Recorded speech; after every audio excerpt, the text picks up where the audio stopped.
ఎందుకు అంత రచ్చ చేయాలి? ఇప్పుడు ఆయన పర్సనల్గా కొంత అగ్రెసివ్గా మాట్లాడాడు అనేది విమర్శ చేయండి, ఓకే. ఏది ఆయన జడ్జిలాగా మాట్లాడుతున్నాడు అని చెప్పి ఆయనతో జరిగినటువంటి ఇంటర్వ్యూలో ఇతని ఫాదర్ మాట్లాడాడు, మీరు జడ్జిమెంట్లు పాస్ చేస్తున్నారు అని.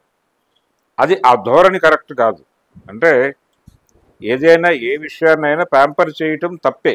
జర్నలిస్ట్ అయినప్పటికీ కూడా విషయాన్ని విషయంగా మాట్లాడాలి తప్ప ప్యాంపర్ చేయటం వలన అదేదో ఇది కూడా ఒక రకమైనటువంటి దూకుడు స్వభావమే.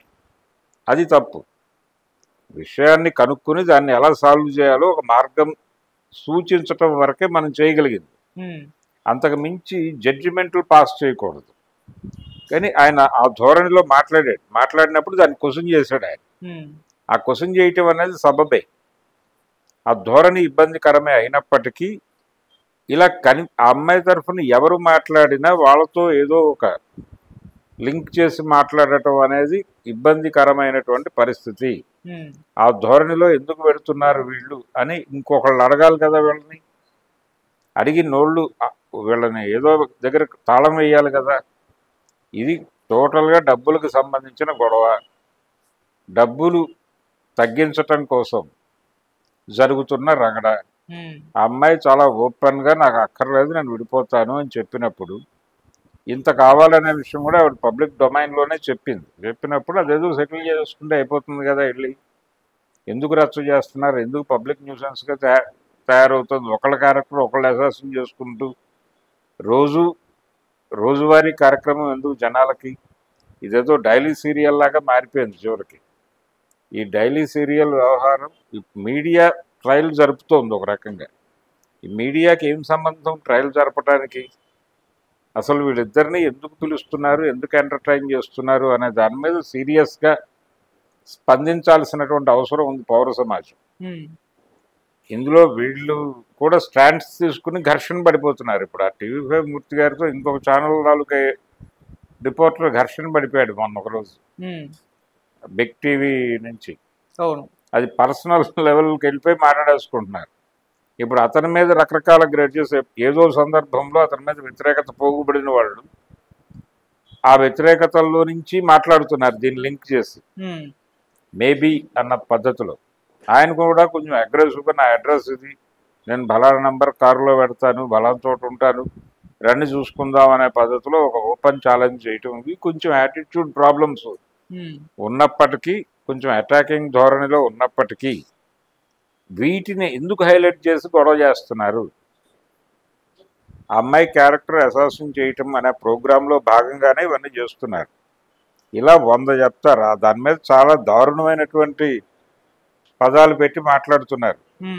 ఏది అతను ఆ ప్లేట్లో భోజనం చేయటం అనేదాన్ని, ఆయన ఏదో ఈ కూరగాయల ముక్కలు అవి పెట్టుకుని ఏదో తింటున్నాడు, దాన్ని చాలా రెడిక్యూల్ చేస్తూ మాట్లాడుతున్నారు. దుర్మార్గమైన వ్యాఖ్యానాలు చేస్తూ. అంత అవసరమా?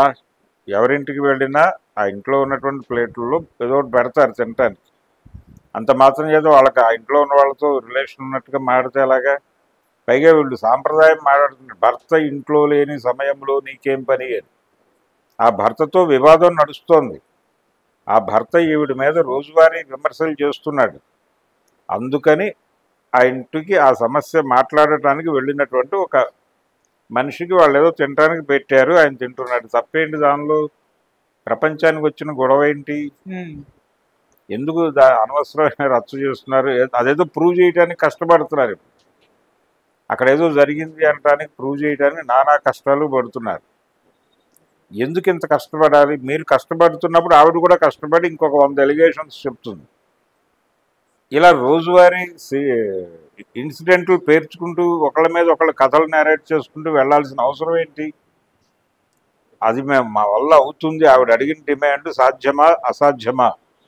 సాధ్యమైతే సెటిల్ చేయటము, సాధ్యం కాకపోతే మనం కోర్టులో మూవ్ అవుదాం తప్ప ఇక ఫర్దర్గా బయట ఎక్కడ కనిపించకూడదు అని ఒక డెసిషన్ తీసుకుని వెళ్ళిపోవాలి. అది జరిగితే తప్ప కుదరదు. అంటే మీడియా పెంచి పోషిస్తోంది ఈ ఘర్షణను. రోజువారీ సెటిల్మెంట్ ప్రోగ్రాం పెట్టేయటం ద్వారా దాన్ని కన్జ్యూమ్ చేసే వాళ్ళు సంఖ్య ఎక్కువ ఉంది అని వాళ్ళు ఫీల్ అవుతున్నారు కాబట్టి పెడుతున్నారు ఈ గోల.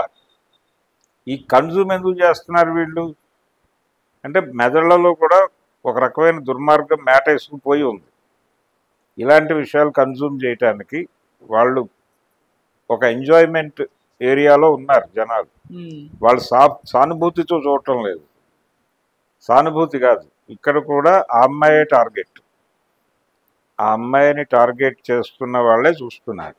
అంటే ఆడపిల్లలు మరి ఇలా తయారైపోయారు ఏమిటండి అని మాట్లాడుకోవడానికి ఒక సబ్జెక్టు, ఒక మ్యాటర్ దొరుకుతుంది అనేది గొడవ. ఆడపిల్లలు చాలా అగ్రెసివ్గా ముందుకెళ్తున్నారు అనేది ఒక వాస్తవం. మగపిల్లలు సాంప్రదాయంగా మారుతున్నారు. వీళ్ళు ముందుకు వెళ్తున్నారు, వాళ్ళు వెనక్కి వెళ్తున్నారు. ఈ ఇన్బ్యాలెన్స్ అనేది కనిపిస్తోంది. ఆ ధోరణి అక్కడ రిఫ్లెక్ట్ అవుతోంది ఆ గొడవలో. కాబట్టి అనవసరమైనటువంటి రచ్చ ఇది. ఇది ఒక రకంగా సమాజంలో ఉన్న దౌర్భాగ్యం, మీడియాలో ఉన్నటువంటి ఇంకొక దౌర్భాగ్యం. అలాగే ఇలాంటి సెటిల్మెంట్ దీన్ని కన్జ్యూమ్ చేస్తున్నారు కాబట్టి మేము చూపిస్తున్నాం అంటారు వాళ్ళు. జనం చూస్తున్నారు కాబట్టి తీస్తున్నామని సినిమా వాళ్ళు అన్నట్టు. ఇది కూడా అలాగే తయారవుతుంది ఈ కథ కూడా.